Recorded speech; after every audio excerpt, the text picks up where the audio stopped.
What's up everyone, welcome back to the channel. It's Fury here, and in this week's character review I have Mika from House Human to bring to you guys.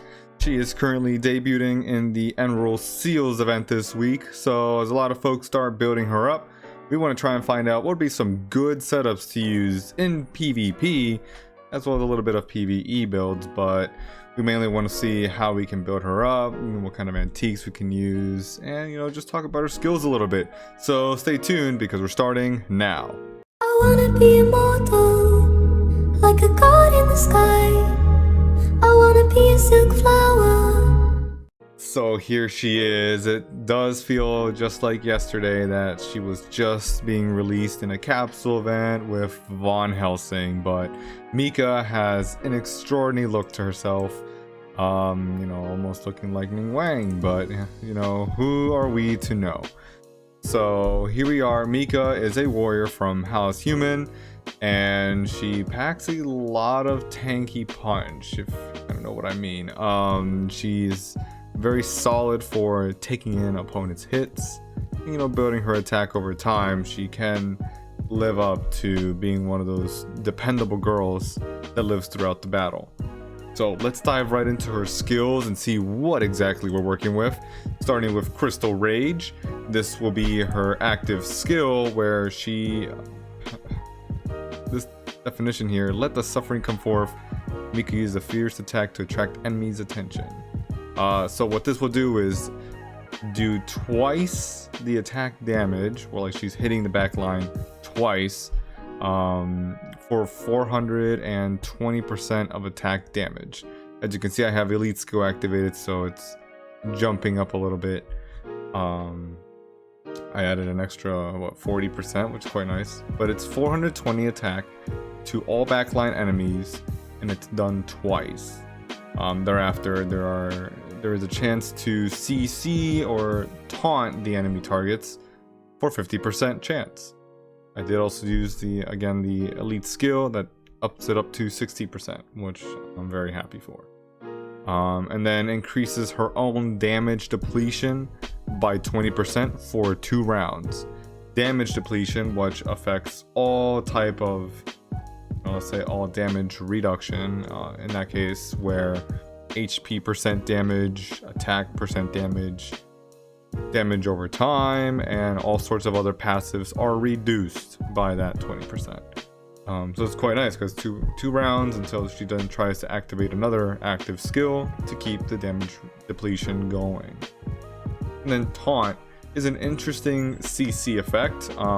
The enemy targets can still use their active and basic skills, but they all have to target Mika.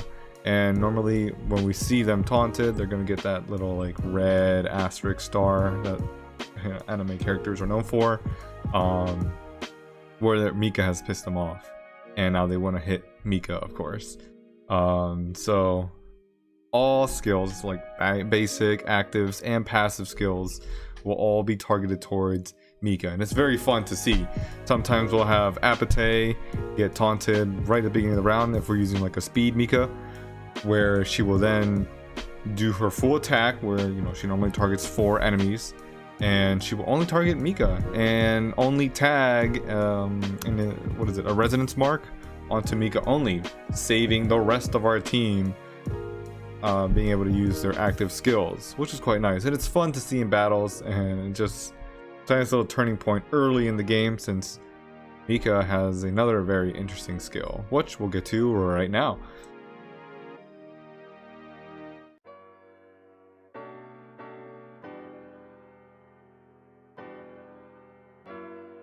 Here, this is Mika's first passive abilities, the Terra Guardian. Mika's here able to increase her own armor by 30%, her HP by 42%, her attack by 25%, so these are all very nice stats for her combat prowess. Her control immunity is increased by 30%, so it kind of stops other Mikas from trying to taunt our Mika. And increases her energy by 50 at the start of a battle. So you want to have Fate Crystal on her? Forget about it. She already comes with it included. This is one of the more unique skills that we've seen in the character, just being able to start the fight at full energy. But does make it a bit, you know, risky when fighting against Apates. But, you know, just equip your Mika with a speed antique, you know, you can use like Deception or Echoes and just get over those Apates, and she'll be able to just drop full taunts on the enemy team, especially if that Apate's in the back line. That is the one downside of it. And then taunt them so that they all are forced to hit our Mika. And just protects the rest of your team. So it goes into her theme of being a defensive master and trying to cover and tank for the rest of the team. That's what I absolutely love about her. So let's move on to the next skill, her Vigilance second passive here. This is where her basic attack restores HP to herself at 150% of her own attack for 2 rounds. It's quite nice. She's going to be healing constantly as long as she just keeps attacking. And when she is attacked, she will steal 20% of the attack from the attacker, if that makes sense. So say for example, an Apate hits our Mika will steal 20% of that Apate's attack for 2 rounds. And then has a 30% chance to taunt that attacker. Again, forcing those targets to only then hit our Mika. Again, fitting into that tanky, defensive kind of build.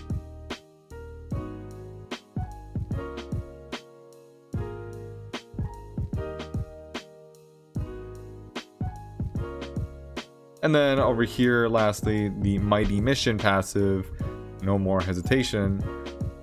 At the start, well, actually at the end of every round, self heals 3 times at 120% of her attack into HP.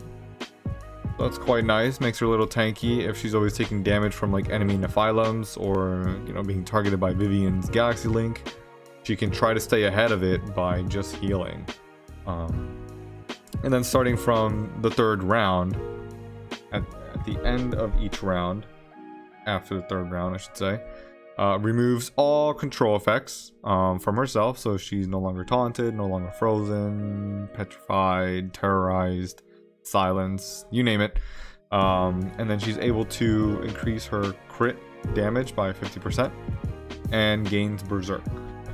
So Berserk here is whenever she uses an active or basic skill, she will crit and it cannot be blocked. So that just helps increase a bit of her, you know, damage doing capabilities. I wouldn't say Mika's exactly like a full DPS girl like Joan or Kratos. She would be more like a support DPS. One, because this ability comes in a bit late, but it's quite nice then to have her healing and doing a little bit of extra damage to help our team push forward and win the match. So this Mighty Mission passive is quite nice, and that healing is really good. Being able to just keep herself in the fight every round is good. It essentially just means all CC skills just affect her for a round, essentially, after round 3. Kind of reminds me like Izanami.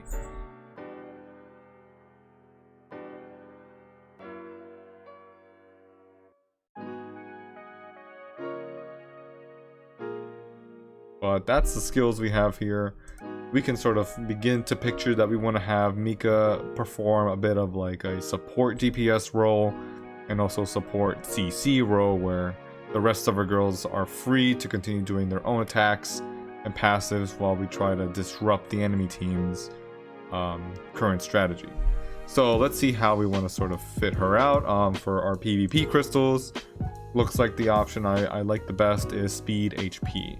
And that's just going to help her stay ahead of enemy Nephilums, enemy Apates, enemy Vivians, you name it.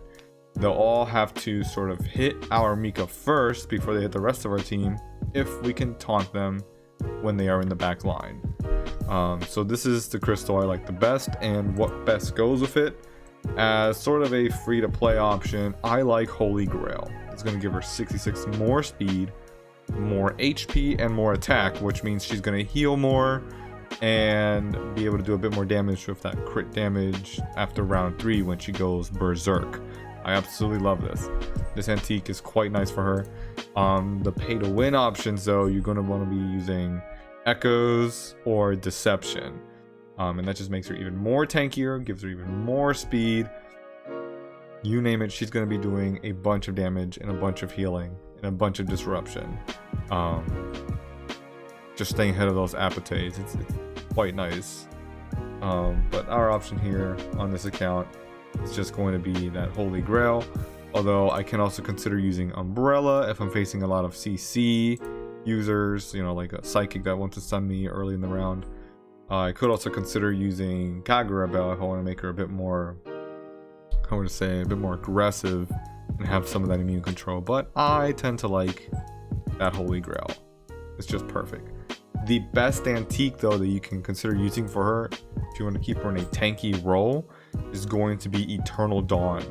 And then this is because, as you saw over here, she increases her, let's see, her damage depletion by 20%.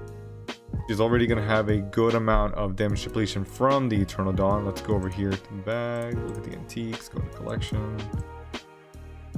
Eternal Dawn would give her 25% more damage depletion. And if you're using warrior gear, she can have even more. This just makes her absolutely tanky. She just cannot be defeated. It's quite nice. And now that damage depletion affects literally everything, so Vivian's Galaxy Mark, Nephilan's passives, any type of HP percent damage, and of course any attack percent damage, that damage depletion is always going to be a great option. So look forward to that.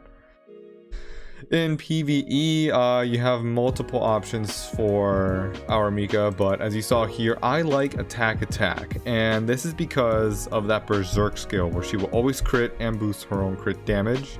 Just having extra attack will play very nicely with it, and then you can get a bit creative with the antique that you give her. I would probably go with, you know, Chainblade Axe in that case, and I want to test this out as well. There will be some PvE comparison videos coming up soon, but I seem to have already done my PvE modes. The thing is, the main PvE mode you're going to want to be using your Mika in is the house exams for human. And our bosses there are like the Guan Yin, you have Saint, Ithil. Mika here at L5 can complete all seasons almost by herself. You can put some hotties in there for support.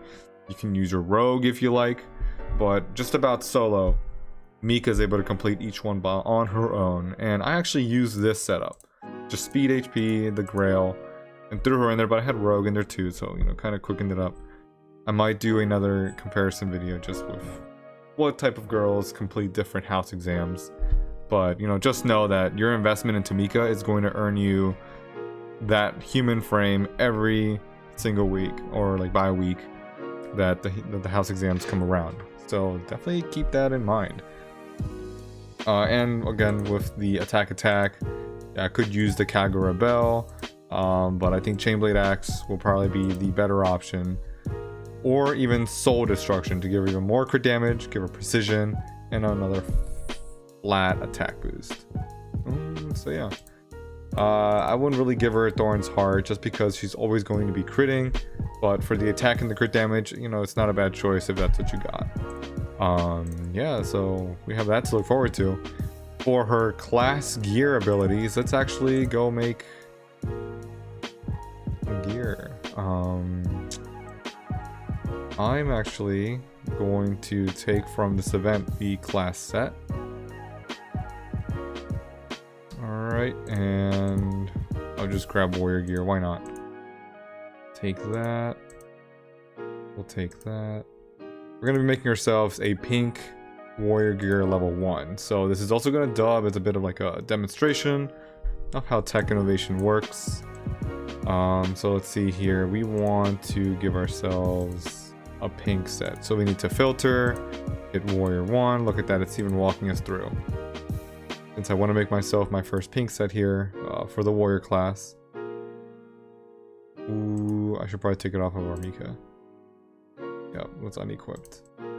I actually need to use it. It's not going to find it if I can't use it. Alright, so go back to advanced. So we're going to filter. We want warrior 1. In that middle one, we need to select what gear we want to use to begin manufacturing. And then we need our actual meteorite materials. So let's purchase some. It's going to cost us 8 of the bearings. Now we have 3. I believe 6 is the total we need for the next one. Yeah, but we only went at level 1. So we're gonna level it up, get ourselves some skills, upgrade the gear. Very nice. That'll make her even speedier with those boots. So let's place the gear back on, give her Holy Grail. The type of skills here, you can be a little bit flexible. Over here you have Veteran, which when she reaches a certain amount of HP, 50% in this case, she will clear all debuffs, and this includes, you know, your marks, your CC skills, your damage over time, and restore 4% of her HP. And this can be triggered multiple times when she like goes down to 45, heals back up to 55. That would have triggered, and then when she goes back down to, like, say for example 30% HP, second time she will trigger this again. So it's quite nice to keep, you know, some heals going on. Perseverance, yeah, you don't really need this. Just reduces the critical damage she takes by 20%. Yeah, there's a better skill. Added protection. This is what I kind of like because it plays very well with her damage depletion boosts. When she takes any sort of damage because of an attack, she will increase her damage depletion by 1.5%, and it can stack up to 8 times. So this is quite nice. I believe this is going to give her, what, 12% boost in damage depletion. So we have this to look forward to. Once this is triggered up the full way and with her own boost, that's a 32% damage depletion boost. And of course, if you upgrade Warrior Gear even higher, you're going to have even more damage depletion rates. So this is what I'm going to have her with, actually. I'm going to give her added protection and just keep her in the match longer. Fenrir also benefits from this, so if you already have a Warrior Gear and you want to try Mika instead of Fenrir, go ahead and swap that gear over, just see how it works out for you. And then we have the elite skills. As you saw over here, I already picked out some. The rest of my files and floppy disk are being hoarded by regular Saint over here. You know, look at her, she's maxed. She's doing quite a number, and you might see that up here coming up in the battle reports.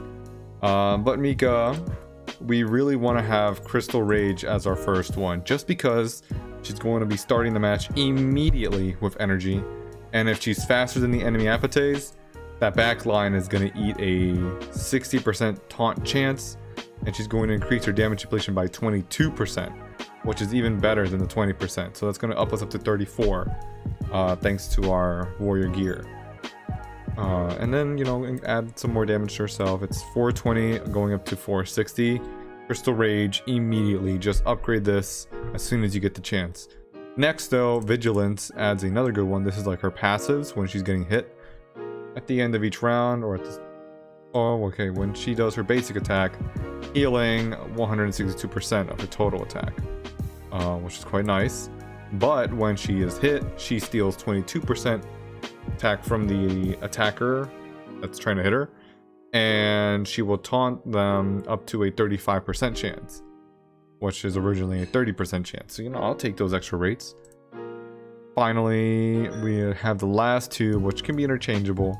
Mighty Mission will be nice to increase her self-healing again, and also the amount of crit damage she gains at the start of the third round up to 55%. Wow. So, you know, I'll take that. It's more abilities that cannot be stopped unless your opponent's using Uriel. And then over here, the last one, just going to increase her HP and her attack, 3% each. So I would probably do this one last. I have it upgraded just once, because why not? 2% HP is not bad for the price. Well, this is what we got. Crystal Rage, Vigilance, and Mighty Mission, and Terra Guardian, finally. So she did also just get a skin. This is available right now during this week. It's a Radiant Healer, and it's going to give her HP, attack, and immune control. And it's quite nice, actually. I do like the look of this skin. In the infographic, it did have a mask, though not here anymore. And she's something that's just like a giant rose. For the sake of this video, let's just go look at it, because it might actually convince you to pick it up, since we actually have the try option here. You're gonna see she starts with full energy here, and she's summoning the rose. Let's slow it down, actually. Well, speed it up until she gains energy again. Okay, so after this round, you see she just summons up a giant flower with a gem, matches the enemy team. It's quite radiant. I love it. I can't pick it up on this account though because it's trying to be free to play, you know. So we have that option. That skin is quite nice. It's going to be up to your discretion though if you want to pick it up to deck out your Mika, or just wait for the future where it might come up in a Atelier Valera or in a Magic card event. For Guild Boss 61, that's sort of where I like my attack with the Chainblade Axe build if you have a spare one sitting around. If not, you could use Armor Break attack and, you know, just any antique that boosts her crit and attack, I guess. Like one of these. Why not? Sanctuary, you're not really going to see her scaling a lot of damage here, but it's nice when the boss only hits her if he gets taunted. Same for Security Squad, all the annihilations and the massive active skills. You have to use neutron blades in there, but it's just going to increase the chance of that boss only hitting Mika, giving the rest of your girls some respite. And then practical exams here, or like the practical tests, what they're called. All right, let's try it out. Actually, we're gonna go up to events, come to our practical work, do a quick battle. Where's our Mika? We'll take Saint out. I actually have some multi-core on the Deerling, so let's just go with that for now. We are using Psychic here, so it's going to be a little skewed. But we're doing some decent damage from that Mika active. It wasn't too bad. But rather than sit here and sort of watch paint dry, let's just see how much we did. I don't have any like heavy damage dealers in here, but not too bad. Although we would want to see more damage. You know, Mika here, as I said earlier, is not a damage dealing girl, but this would be the most, how would I want to say, efficient damage dealing setup that I would want to probably bring out, just because she's always critting. She's got some crit damage boosts to herself. With the Chainblade Axe, she's ignoring armor, and she's just boosting her attack with that attack stone. So I'll see. Well, I'm gonna keep running tests. 8% off of that wasn't a bad chunk, but it's kind of, let's just be honest, it's kind of bad. I don't really complete practical exams here because, you know, I have Saint.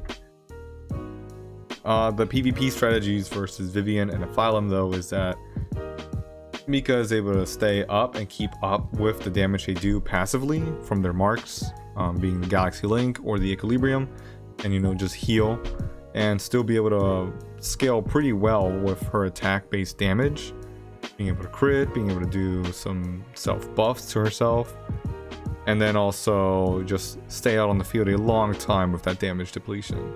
But what I love the most is her taunt skill, just being able to force enemies to only hit her, and it just keeps the rest of our team fighting. You're definitely going to enjoy those little clips that I have here in the battle reports coming up.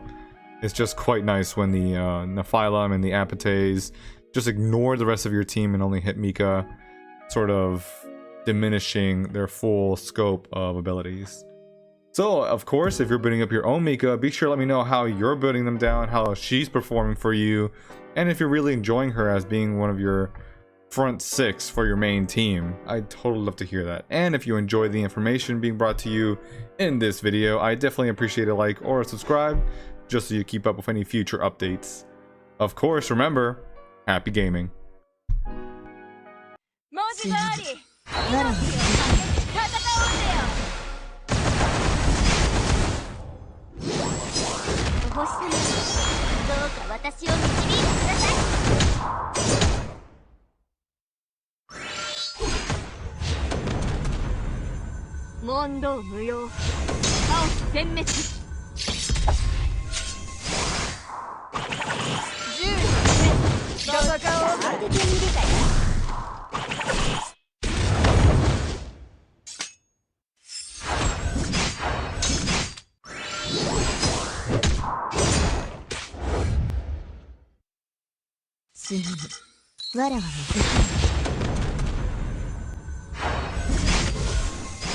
星様、どうか私を導いてくださ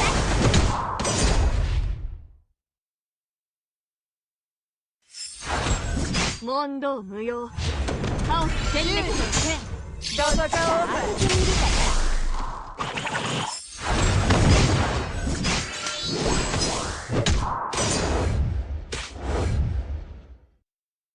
すぐにわらわを受け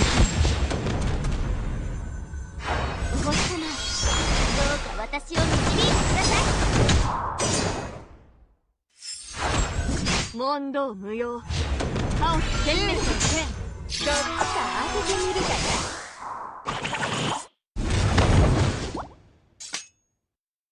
よ。を受けるか、わらわそれとも闇の破滅を受けるか、好きな方を選ばせて差し上げましょう。お星様、どうか私を導いてください。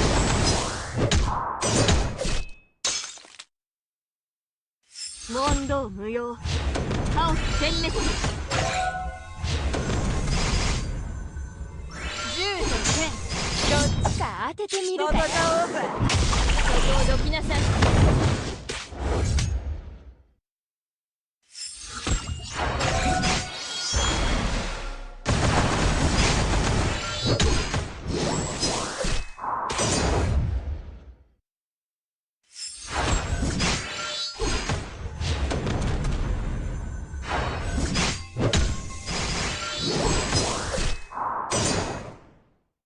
問答無用。カオス殲滅。お星様、どうか私を導いてください。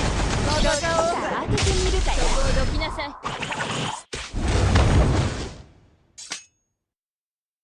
すぐにわらわを受け